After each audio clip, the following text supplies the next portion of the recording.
So the question is, what are the special frequencies that I can move my hand with to get these? So that's the next thing we're going to figure out.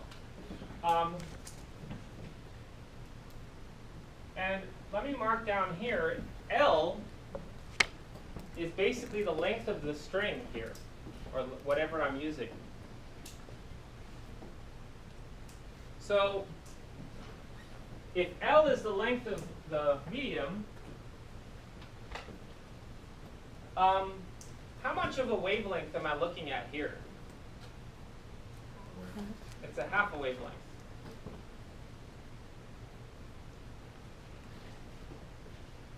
I guess somewhere off to the side I should write this down. So let's say that each wave, individual wave, has an amplitude A and a wavelength lambda. Then the standing wave, it has the same wavelength. Okay, because if you're interfering two waves of a given wavelength, it just makes the same wavelength. It just gives it this weird appearance. And the antinodes oscillate back and forth between minus 2a and 2a. And the nodes, of course, never move.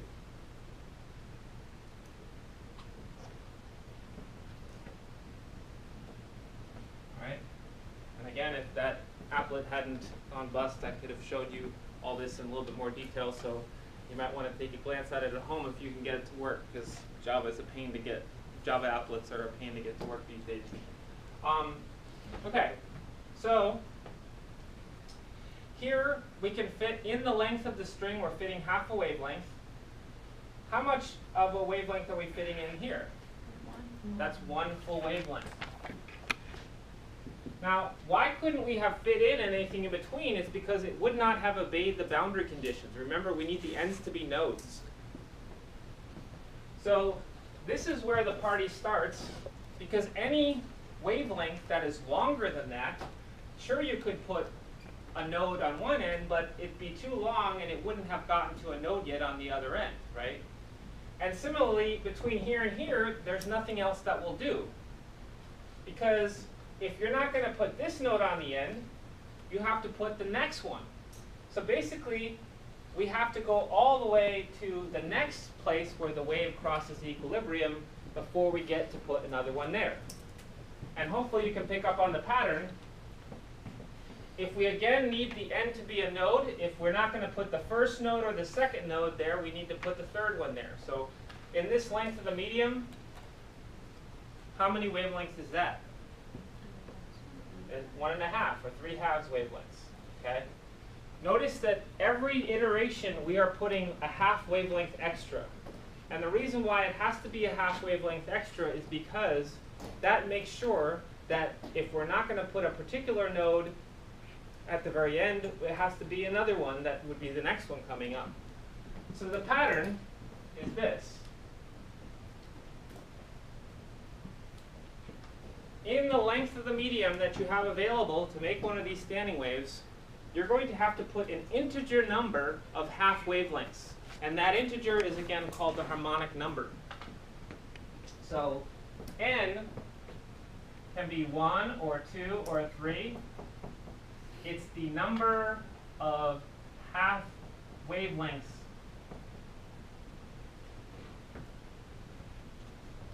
That's particularly useful to remember because if someone just gives you a picture of one of these, then you can sit there, look at that picture, and count the half wavelengths. And if you count that there are 9 half wavelengths in there, that is the 9th harmonic.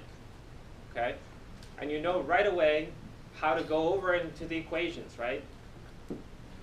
So let's go ahead. Based on this condition, let's figure out what frequencies would satisfy this, right? In the length of the medium we have available, if both ends have to be fixed, then, and both ends have to be nodes, then we can only fit in an integer number of half wavelengths. Otherwise, we are disobeying the boundary conditions that are set, enforced by the median. So first things first, I'll solve for the wavelength. I might call this lambda sub n. So that would be the wavelength of the nth harmonic. Okay? So those are the wavelengths of the waves that will satisfy the boundary condition. So we're one small step away from finding the frequencies that will satisfy this, because if we know the wavelengths that will be okay, we can find the frequencies that are okay. So, of course, I can use V equals F lambda to convert.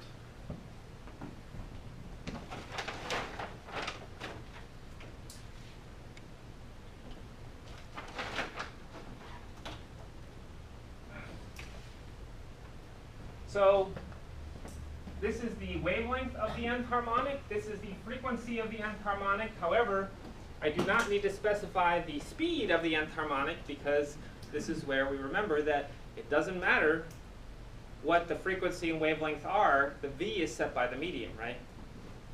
So I go over here.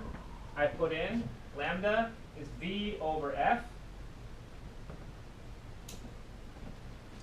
And I go ahead and solve for my formula, which I'll loop around over here.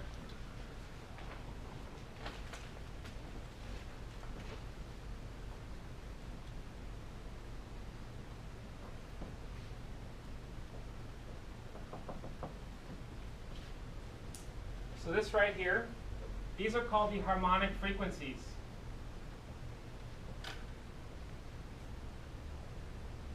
They're also sometimes called the resonant frequencies, so you might want to jot that down. On the homework problem, some of them say resonant frequencies. You shouldn't be totally in the dark what that is, okay? I guess I'll jot it down here. So resonant frequencies or harmonic frequencies. I tend to prefer harmonic frequencies, but that's an alternative thing that they're called. So these are the special frequencies that will produce standing waves on a string. Okay? And they have special significance because rather than be a jumbled mess, their antinodes can be significantly large oscillations because the waves perfectly combine there. Standing waves have an incredibly large number of applications. I'll only get into the little bit of it today. Basically all of music production, all musical instruments involve standing waves. Okay. So this right here, we just did standing waves on a string. This is the master equation for stringed instruments. So let's take a look at a stringed instrument.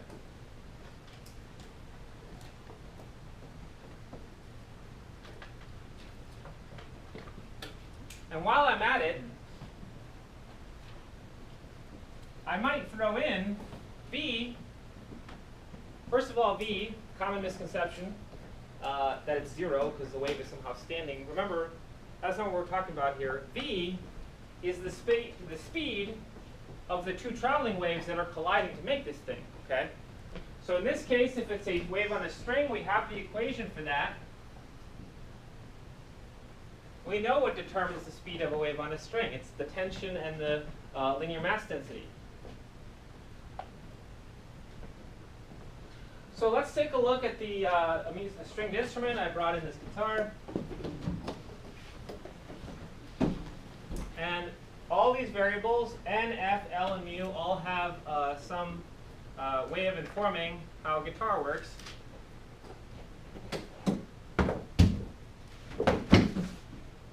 So let's start with, if you get the guitar out of the case, you want to tune it, okay?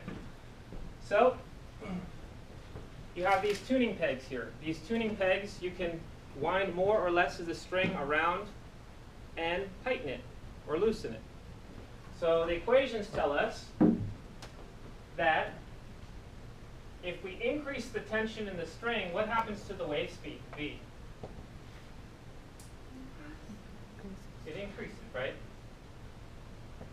Remember that if you increase the tension in the string, that increases how violently the medium wants to snap back to equilibrium, and that means the waves better get out of there quicker. And what does that do to the frequency? Increases it. Remember, frequency is pitch. So if I tighten the string, it should sound like a higher pitch. Okay? So for those of you that have ever picked up a musical instrument, bear with me. Those of you that haven't, if I tighten this, it's a higher note. I loosen it, it's a lower note. Yes? So what I'm doing, I'm basically plucking around the middle of the string, and I'm creating the n equals 1 harmonic with this end of the string having to be tied down and this end of the string being tied down too. Just plucking, and I'm getting the n equals 1 harmonic. Question? No? Okay. So that's something you usually do in advance, right? You make sure all your strings are at the right tension. Let's take a look at the other factor, which comes from the speed of the traveling waves. If I increase the linear mass density, what does that do to the wave speed? It decreases, right? So we talked about that you're giving more inertia to the basic string, and therefore those are more sluggish to return to equilibrium, and the wave travels through slower. The disturbance travels through slower. What effect did that have on the frequency? It would decrease the frequency. Well, it's hard to change the how much mass a string carries in real time. So I can't do that for you, but I can point you to the construction of any musical instrument. You will note that the strings which are intended to play higher notes are always thinner, and the ones that play the lower notes, lower frequency, are always thicker. Okay, if you ever picked up not a regular guitar but a cello or a bass guitar, the strings are much thicker. The reason why is because they're supposed to play lower notes, right? The way they do this on a guitar, if you look, some strings are just like kind of straight wires, and then on the lower strings, they're always scratchy. And the reason why they're scratchy is because rather than just having a single core of wire, there's another wire wrapped around it just to increase the linear mass density, right? So the strings that are made for lower notes are purposely supposed to be thicker. So these two things, obviously you don't mess around with them while you're playing, but they go, having some consideration of a balance between tension and linear mass density is important to make an instrument reasonably playable. If you had an instrument where all the strings were exactly the same thickness, they would have to have drastically different tensions in them to have drastically different notes. And it'd be really hard to play while some strings are totally flopping around and other ones are super tight. That's logistically a nightmare to play that kind of instrument. But you also don't want to do it all with thickness either, because then you'd have strings that are tiny and strings that are huge. So what you try to do is strike a balance between having slightly different tensions and slightly different linear mass densities so that they can sort of be triangulated to play in an instrument in a kind of a logical way, right? The instrument's not too hard to play, okay? So let's go to, these are just kind of preparation. We basically prep the instrument with the V value, but then let's take a look at the others. So L.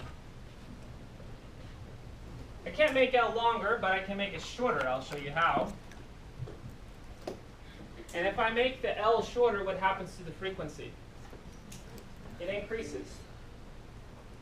Now, how do I make a string shorter? Well, I don't really make the string shorter. I make the part of it that's allowed to vibrate shorter. So if right now, if I pluck this string, I'm allowing the whole string to vibrate. So what I can do is I can push my finger down, and I can, if I push my finger down here, I can take a part of the string completely out of the vibration, and whereas the length before used to be this, that's vibrating, now the length that's allowed to vibrate is like this.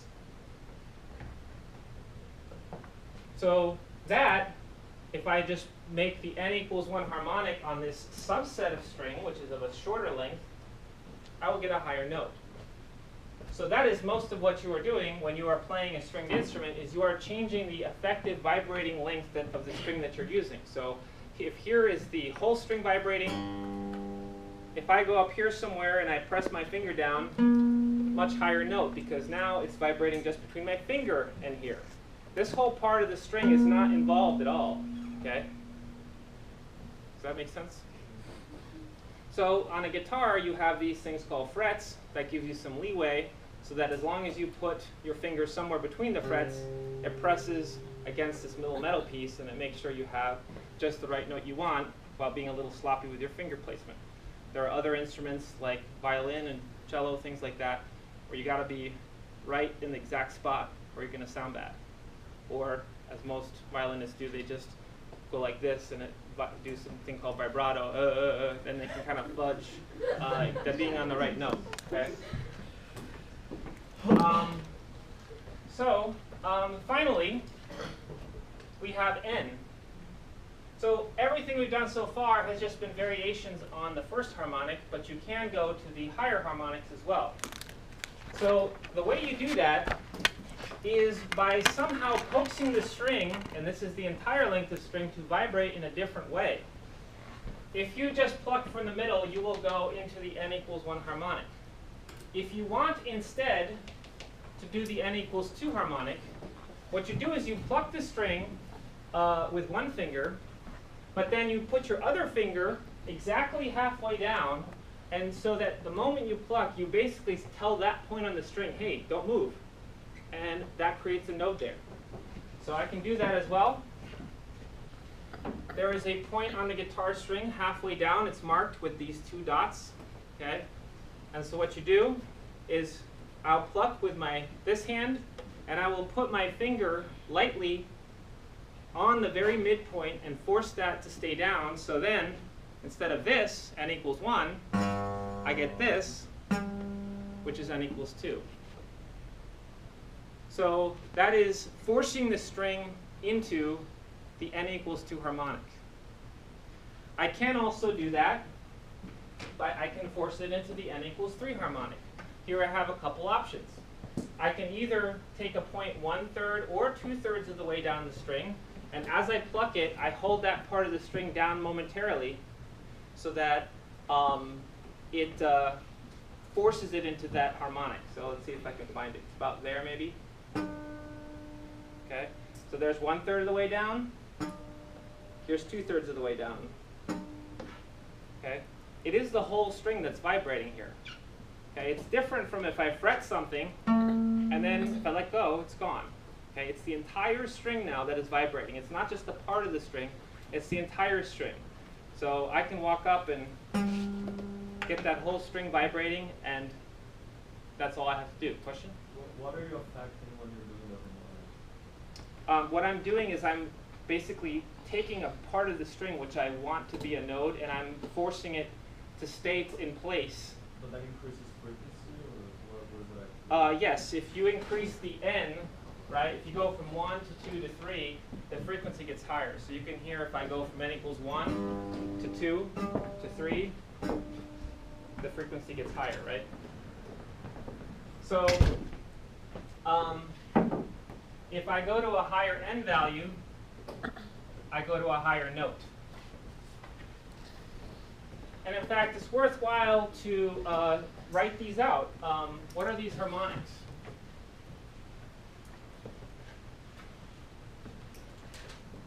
So F equals, the first one is V over 2L, next one is 2V over 2L, 3V over 2L, 4V over 2L. They look like that. Those are the different harmonics. Assuming I don't mess with anything else, then all I have to do is put in 1, 2, 3, 4, so on and so forth they go. Notice the spacing is actually quite uniform. You're adding V over 2L every time.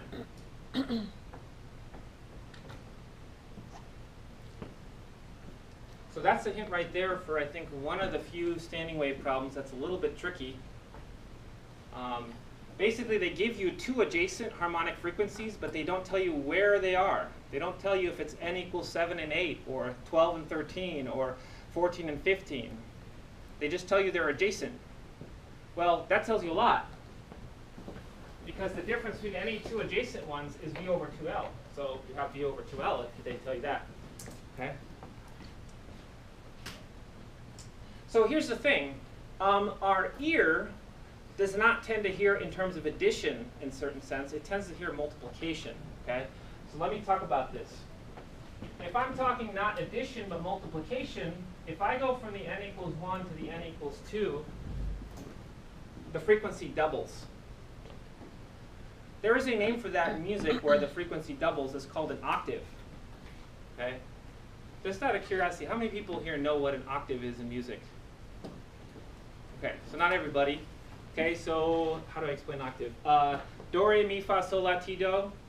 The do is the same as the other do, but it's a higher do. Okay, it's the same note, but so musically it's like instead of a C, it's a higher C, right? That's what an octave is. It's the same note. When you go from n equals 1 to n equals 2, it is the same exact note. It's just a higher version of that note. If you listen, you can sort of hear that, this, and this. Okay, basically it's a higher version of the same note. Okay. So a frequency doubling,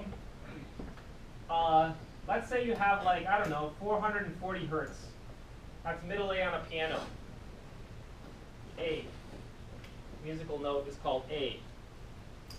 And then you double that, that's 880 hertz. That is another A. It's a higher A. And in Western music, every frequency doubling or octave gets split up into 12 pieces. That is the Western chromatic scale. There are 12 steps in here. So there are 12 steps per octave. And for those of you that want to know what the 12 steps are called, they're called A sharp, B, C, C sharp, D, D sharp, E, F, G, G sharp. And then A is again A, so that'd be the 13th. Okay. Is this like common knowledge of musical theory? Like, so you've got, if you don't play an instrument, you have some awareness of this? No? Okay. A sharp is sometimes called B flat. There are no, each of these steps is called a semitone. There's no sharp or flat between B and C and E and F for reasons I have no idea about. Okay. So every frequency doubling is what's called an octave. Okay. I guess just for those of you that know something about music, if you take 440 and 880 and then you divide that into 12 equal steps, you can get these set of frequencies. If you say take another note here, I guess A sharp or whatever, and you double that, and then you cut that into 12 equal pieces, you'll notice that the steps don't exactly match up with these steps. So this is where you say, uh-oh, this is kind of a problem. So what you do is you nudge them all just a little bit so they all match up. Okay? So that's what we actually use in Western music. It's called the equal temperament scale.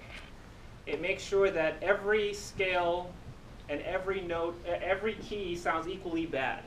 Okay?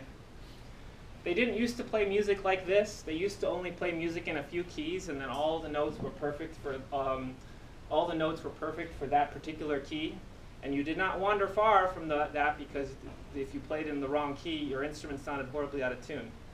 I think it was Bach or somebody who finally said, hey, I'm going to write some pieces of music in every single major and every single minor key and kind of show off this equal temperament scale, right? So that all the keys sound equally sort of bad, but at least you have a wide range of being able to not always have your music in the same key, because that gets boring after a while. Okay. Anyway, sorry for flying off the handle there. For people who have never even heard of a C sharp, that must be a lot to take. Yeah. Do you know what it is about a vocal cord that allows the structure of a vocal cord that allows certain people to sing a larger range of octaves? Well, I think that obviously people have different natural lengths of their vocal cords. I've always found that the people that can sing really high are really tiny, right?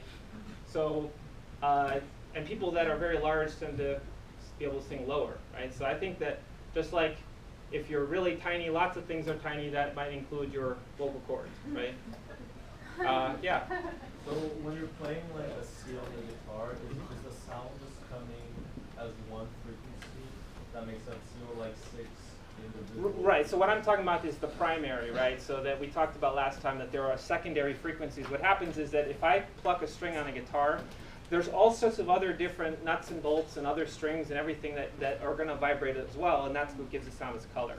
But that comes out as one frequency, or? Well, it comes out as a bunch of frequencies. That's what gives it its color, yeah.